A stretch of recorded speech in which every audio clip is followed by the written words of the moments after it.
The Portland Art Museum's transformation is complete. Their remodel added 100,000 square feet of new or upgraded public and gallery space. I've been, it looks amazing, and I know it's silly, but one of my favorite additions are actually the free lockers for all your stuff. Pam Cut is also screening movies every Sunday at 2 p.m. at the Witzel, which is awesome. I've missed that venue. And starting on Valentine's Day, the David Hockney exhibit is on view, which I'm so excited to see. If you haven't been to the new and improved Pam, go check it out. It's your art museum. Kids 17 and under are always free, and they're open Tuesday through Sunday. Hit up portlandartmuseum.org for more details. That's portlandartmuseum.org.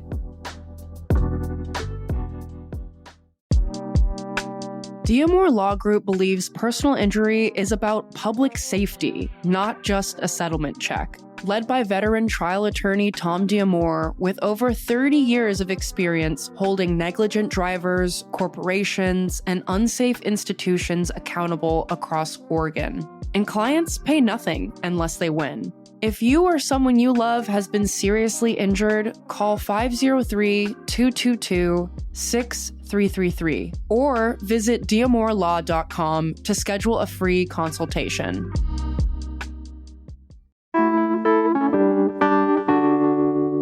We're just 2 days away from Valentine's Day, and for those who are single and have been looking, it can be a reminder that dating in Portland can feel especially complicated. You're sorting through people who might be emotionally unavailable, be emotionally too available, are simply looking for a third, or worse, are part of an improv group. So today on CityCast Portland, we're talking with comedian Jay Fluelling about the state of love in Portland, what's broken, what's funny, and what might actually work. Jay is also bringing some horror stories from true experts on the Portland dating scene, the hosts of Heartthrob, a monthly comedy show that turns dating chaos into something actually enjoyable. It's Thursday, February 12th. I'm Claudia Meza, and this is what Portland's talking about.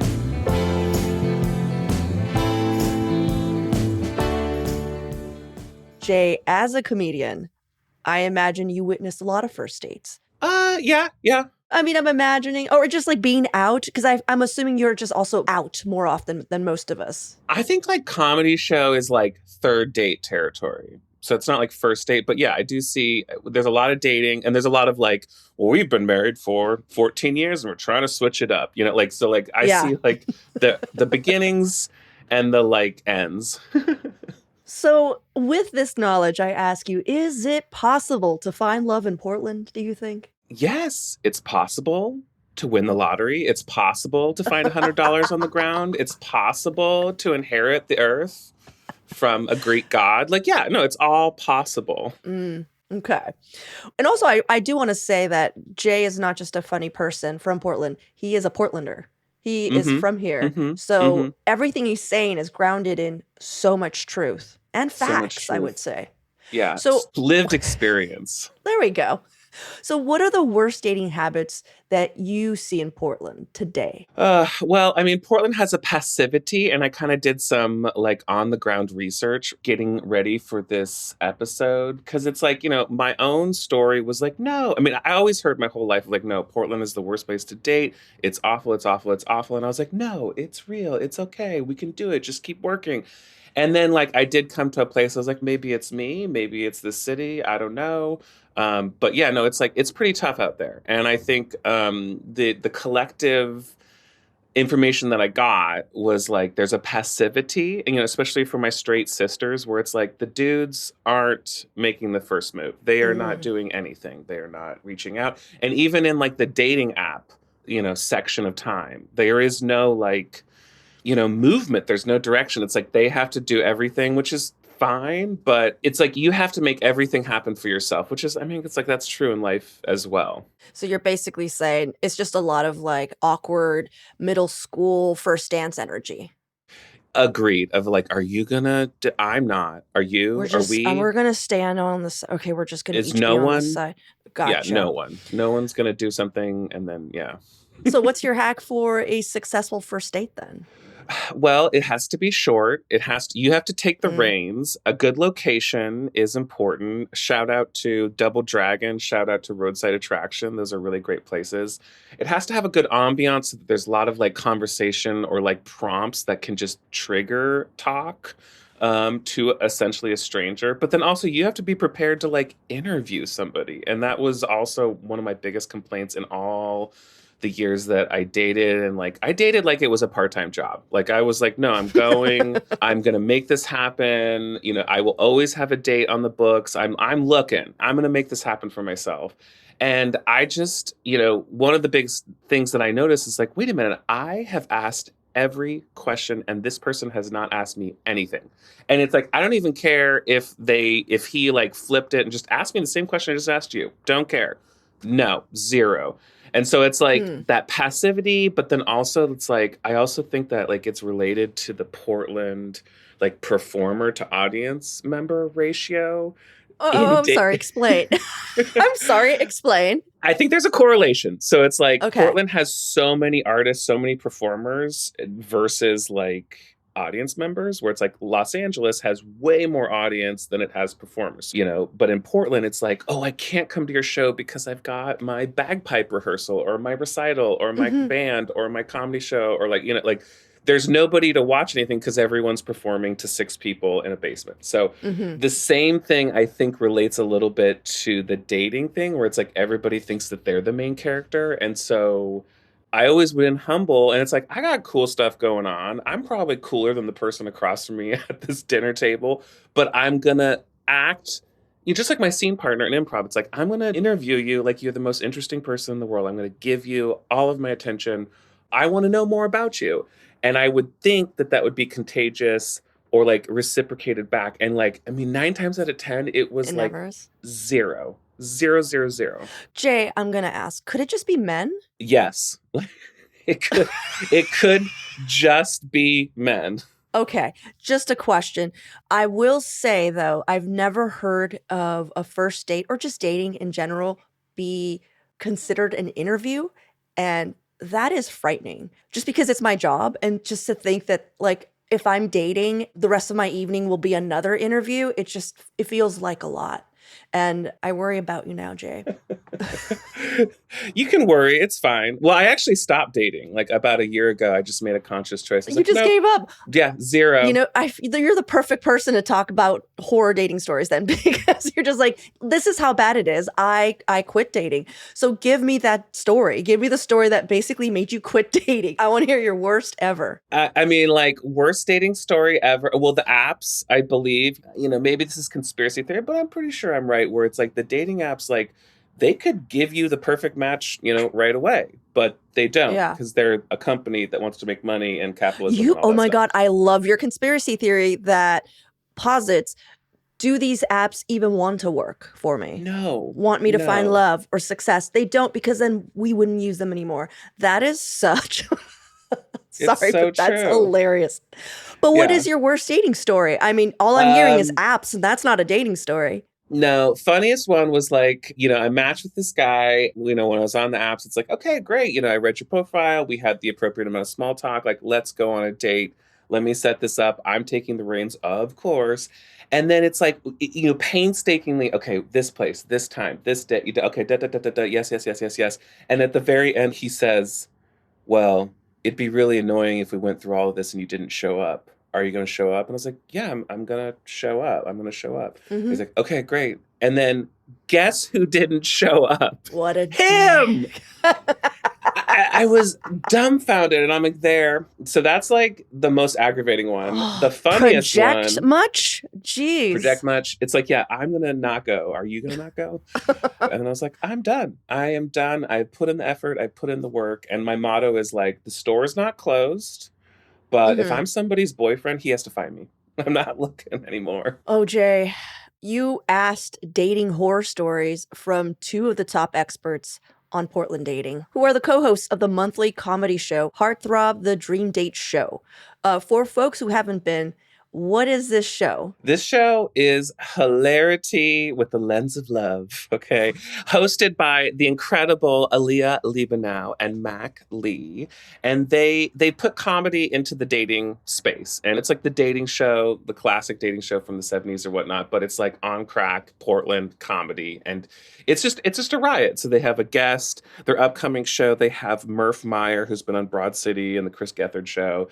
And like they have a guest and they try and find that guest love with 3 dating contestants. And hilarity ensues. And so the next show is actually on Valentine's Day. Valentine's Day. If you don't have a date, if you need a date, if you're looking for love, this is where you want to be. Kickstand, 8:30 to see Heartthrob. I'm actually very curious how they keep finding 3 contestants. Like that to me already. Because I'm like, yeah, of course you can find a guest. But I'm like, they're just 3. Is it the same 3 people? Like who are these 3? Who are these people that are like, sure, I'll freaking go up and do this thing? Are they also comedians? Yeah, a little bit. Like it's definitely like a hit show. They've been doing it for a while. It's super bonkers. And they actually asked me to be on it. And I actually told Aaliyah, I was like, I'm honored. I'm flattered. Of course, I want to be on a show.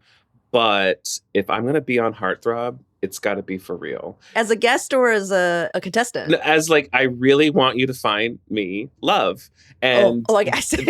Aaliyah was like, well, it's a comedy show. And yeah. And I was like, no, I know. But like, if I'm going to be on the show, it like has to be for real, for love. And then they were like, well, I don't think that we can do that. And I was like, all right. I love that you're like, I will be on your show, but I have to be married by the end of it. And Aaliyah was like, put a ring on it.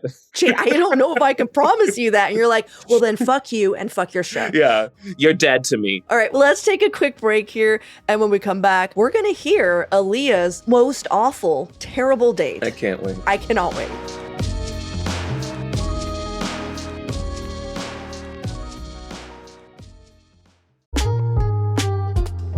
Pivot Property Management is a small local commercial property company in downtown Portland that's deeply invested in the future of downtown Portland. They're focused on building community and long-term relationships with their tenants. They're hands-on, responsive, and actually have their main office downtown. So if you're a business owner, nonprofit, or entrepreneur looking for a space downtown, or a building owner who wants local community-minded management, check out Pivot at pivotportland.com. That's pivotportland.com. Let's make downtown what we want it to be.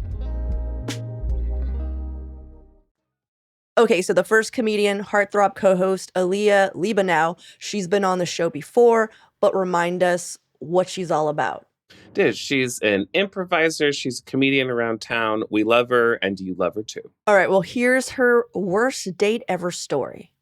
I went on a date 5 years ago with a guy who was 1, late, 2, wore stained sweatpants. Oh. And he was talking to the waitress and the bar staff more than me. Am I the problem? Oh, man. No, girl, you are not the problem. Showing up with stains on your clothing, but then it's also sweatpants, and then you get ignored. It just sounds like that's not a date. That's harassment. That's harassment. Yeah. That's criminal. I mean, like sweatpants are like super big right now. Like the kids, that's what kids are wearing. That's what they're doing. But yeah, that's not date material. And that's also, I'm getting back to like, the best first date is like 45 minutes. It's like, you never say dinner. It's like a walk. It's coffee. It's a drink. Do you want to meet for a drink? And so that way it's like you can pull the cord or you can add a second chapter to that date. Right. Well, she also had an answer to whether it's possible to find love in Portland. Okay, here we go, Aaliyah. Do I think that you could fall in love in Portland, Oregon? Yeah. Here's my advice to you guys. Okay, 1, go to an open mic. There's probably going to be someone funny there. Probably is the big word. Go to a show. Go to an event. Go to happy hour. Put yourself out there, hun. Like, let the world see you. We live in Portland, Oregon, the best place on earth. Okay, wow. Yeah, she's like, shout out to Portland, but also good luck out there. Yeah. You also brought a few clips from Mac Lee. Who are they? They are co-host of Heartthrob, longtime stand-up, longtime improviser, extraordinary person. Well, here is their worst date ever story. My worst dating story was actually with the last person I dated. On my birthday, they were like, Hey, Mac, I'm so sorry. I didn't get you anything, but I'll take you out to dinner. Except I'm broke, so you're gonna have to pay. Teehee. This same person was polyamorous, and every single time we had dinner together, they had to pick up food for their live-in girlfriend. Every single time. Oh my God. Can I just say that I just think a terrible date always involves polyamory? And I'm not saying this with bias. I'm just saying this with scientific evidence and data from my friends and people, just people on the street, people I meet in everyday life. I mean, it's baked in to like, oh, you're like my third choice. You're like, oh no, like, yeah, you know, and I mean, I've never been poly, not knocking it, people do their thing, but it's like baked in struggle. And every poly person is like, well, it's just about communication. Yeah, because you have to communicate every second of the day about how hurtful you're being. Poly people, answer for yourself. Mac also had an answer to whether it's possible to find love in our city. I do believe that you can find love in Portland, Oregon. I've found it a few times, and I think it might be happening again. Oh. Guess we're gonna have to wait and see. Aw, that's a lot of hope. Yeah, both of them are on the upswing. Like, they're in it right now. So it's like, okay, Oh, okay. Yeah. Talk to me, after the breakup. Okay. Well, I think the audience needs to hear something uplifting after all of this. We asked our listeners, we're just, guys, give us your worst stories. And out of that came actually a pretty positive one. At Amrico23 wrote, I came out late in life. And back then, I lived out of state. And when I came back to Portland, I signed up for the app Her to meet girls because I didn't really know a lot of lesbians or queer women. In the course of those 2 weeks, I met a vampire, a pro BMX biker, a girl who thought she was really a cat, and then lastly, a very cute Texan who ends up being my wonderful now wife with whom I have a cute little baby. Moral of the story, dating in Portland is very much a wild ride, but at the end, you find true love. Did that help you out, Jay? Yeah, I mean, that's a big definitive statement. Like, oh no, at the end you will. I'm like, okay, we'll back it up. Pump the brakes on that. I'm sorry, you were asking Aaliyah to give you the same definitive answer. Well, I also want to point out, like, I think Portland is a lesbian city. Like it's. You think? I see what you're saying. This is where the lesbians rule the world. Okay. Is Portland, and we want that. We want that for them. Everybody else is like a little struggle bus. I need y'all to know that his face did have a hint of resentment when he said, "We're happy for you." Straights and gays, I need you all to know that this city is also for you. I just think it's easier for two women to connect than when there's a man involved. And I'm just going to say it, Jay.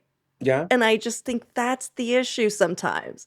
Last night, I'm surveying one of my good friends, and she's like, the only dates and she dates both men and women, and she's like, the only dates where like anyone asked me a question or like it was into it at all was when I was on a date with a woman. Like every date with a man, it was like all the bad stories that we've talked about, never asking a question. And it was like, I don't want to see you with a picture of a fish. I'm not a bear. If anything, I'm feeling like we're giving some good tips for men who want to go out there and maybe have a successful date. Ask a question. Yeah. Don't wear dirty sweatpants. Don't wear. Wait, hold on. Show up. Show up. Show up. Also, here's another tip. Here's another hot tip is men, on the dating apps, like choose your best photos. And here's another thing is like, don't lead with the group photo because there's a special place in hell for people who their first photo is their group photo. Whatever person your eye finds, it's not them. It is not them. They're in the background and just move on. Yeah. I never understood the group photo because I'm like, just statistically speaking, you're not the most attractive friend. No. Well, and I mean, it's like the group photo's got to be there because it's like, oh, you have friends. Like, you're not a psycho. Yeah. You went to a wedding once, like, great. But like, if it's first, no, girl, like, just no. And sometimes I'm like, wait, is that person single? Like, I want to match with them to be like, what about the person? in the photo. Yeah. Is that your cousin? Are they single? Exactly. That's what I'm saying. It's just not the best foot forward. No. Well, before we wrap things up, Jay, do you have any other advice for people who have not quit dating like you have? Keep it short, keep it fun. My best advice is like, okay, if you're going to get a meal or if you're going to get a drink, if you're going to patron like an awesome place in Portland, pick the place you want to go to because at least you'd have a good drink, if not a bad conversation. Oh, that's a good one. That is I think it's an excellent idea. Just go somewhere that even if somebody doesn't show up or shows up wearing dirty sweatpants, you're still just like, whatever, I had a burger and it was awesome. Well, and like, if we really want to back it up, you have to love yourself. If somebody stands you up, if you can't find love, if you're dating and it's like really like, frustrating you, at least you got you. You know what, Jay? I feel like Aaliyah could not give you that guarantee of like, if you come on this show, you will find love. But what if I give you at the end of this episode, when it airs, maybe we could get you one successful date. Listeners? No, seriously, if someone hit us up at portland@citycast.fm and we're just like, I would love to go on a date with Jay Fluellen, would you follow through? Yes. Listeners, if there's somebody out there, ages 27 to 45, eligible, gay man, hit me up. I am open. The store is not closed. But this goes along with like, I'm not looking anymore. You got to find me. And if you find me and you hear me in your sweet little AirPods while listening to this beautiful CityCast podcast, then hey, I'm open. I'm down. Maybe the first date will be, it's a lot of pressure, but I don't know if you're just like both like, whatever, Heartthrob, February 14th. I feel like Jay could get you in for free. I'm just promising all this stuff. Jay will put you on the guest list. Hey, I'll figure it out. It's not my show, but Look, this is for love. We'll figure. I'll call Aaliyah myself and go, you know what? You couldn't find this man a husband. I'm gonna find him a date, and you better put them both on the guest list. You heard it here first, listeners. If you want your first date with Jay Fluellen, free entrance to Heartthrob. I just promised that. And you know what? I will Venmo you $25. Is that enough? $25? Is that enough for 2 first drinks? I can't tell. I live in St. John's. And so to me, that's like a fortune. It's a different economy. In the title, just say looking for Welsh love. Welsh love? I'm Welsh. Oh, gotcha. Okay, well, I didn't know that. Yeah. Welsh love, that's the subject. And we will set you up with Jay Fluellen. Again, free entrance to Heartthrob. And possibly a beer from me if you do it. First date. And then I want to report back. Yeah. And the budget dictates a St. John's location. I'm like, I have $10. That's enough, right? 2 beers? Okay, cool. All right. Well, Jay, it was a pleasure. Thank you so much for hanging out with me, bringing us some clips. And good luck. Good luck out there. Thank you so much. And always a pleasure.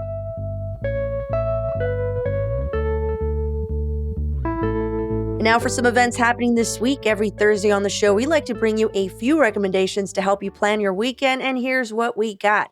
There's actually so much happening tonight. You've Got Mail is showing over at the Tomorrow Theater. Monospace is hosting a listening session of Outcast's The Love Below with DJ Bryson Wallace, and Lycum Brewing is having one of their monthly lecture series featuring forensic scientists Elizabeth Flannery and Jonathan Dyer, and that's just Thursday. If you're looking for something to do on Valentine's Day, Sea Grape Apothecary is hosting a witchy in-person speed friending session. Screw love, go find your new best friend. The Heartthrob Dream Dating Show Jay was just talking about is also happening, and you can go laugh at single comedians attempting to find love. They actually want you to laugh. The Wonder Ballroom is also having a Mardi Gras celebration if you and your friends are just looking for something to do. And Portland Mercury's Dumpling Week is starting this Sunday. Of course, this is just a few of the many things happening over the weekend. If you'd like earlier access to our event picks, consider becoming a CityCast Portland neighbor. When you become a member, you also get ad-free listening and invites to member-only events and so much more. Get all the details at membership.citycast.fm. And for even more local news and events, sign up for our daily newsletter or head over to our website, portland.citycast.fm. We'll throw a link for all of this in the show notes.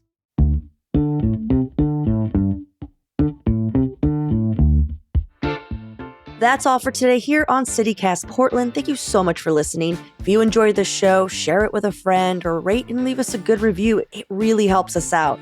And don't forget, you can support this show and get some great perks by becoming a CityCast neighbor. Just visit membership.citycast.fm for all the details. We'll be back tomorrow morning with more from around the city. Until then, see you with Slims.